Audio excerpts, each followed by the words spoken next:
The other day how Meghan Markle was simply too busy to, of course, attend to be by her husband's side, the former royal Prince Harry, as he picked up that rather strange award from John Travolta for aviation legend. Remember that? She had to stay behind, of course, because suddenly, miraculously, one of the children were ill.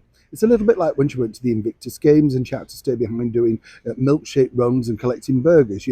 Attention on me. I can't simply just slink in without some kind of fanfare. Now, of course, a couple of days, seemingly the children are fine under the direction of Grandma Doria. That must be a little bit worrying, don't you think?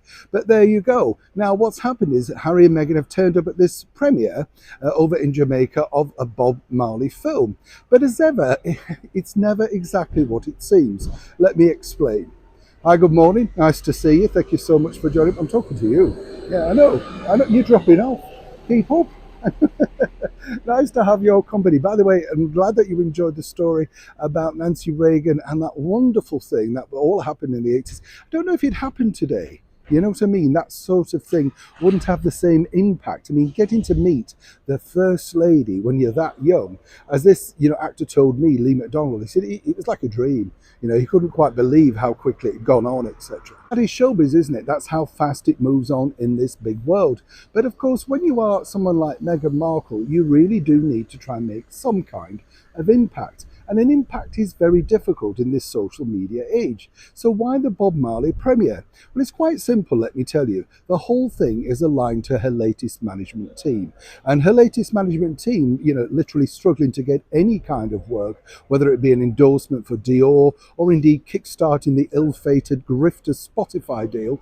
Well, it's not really working out. So what you have to do is turn up on red carpets, support other projects. But there's a bigger thing of a paramount importance attached to that.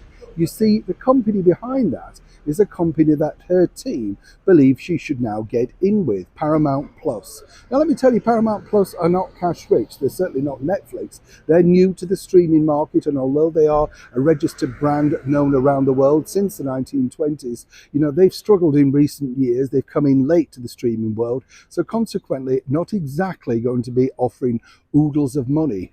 But in an era where you realise that there isn't that much money to be offered, obviously her team are thinking just a deal, just with a brand name, will work out.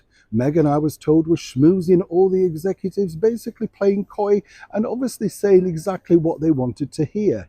But is it enough? When you have a succession of flops like Pearl, the Spotify thing, the Bench book, Harry's book sold because it was scandalous. The bottom line now for Harry and Meghan is any attachment that they do next has to work. It really is last chance saloon. And some might suggest she's working very hard, as Donna Summer said, for the money, simply to go all that way to Jamaica to make sure that she could naturally be taken up by a major brand. And finally, of course, let me just point out, clearly they certainly didn't want to meet in Hollywood Beverly Hills, did they not? Perhaps even they realised that literally it's going to be a hard sell with whatever the Duchess decides to do next. Neil Sean in the very heart of London.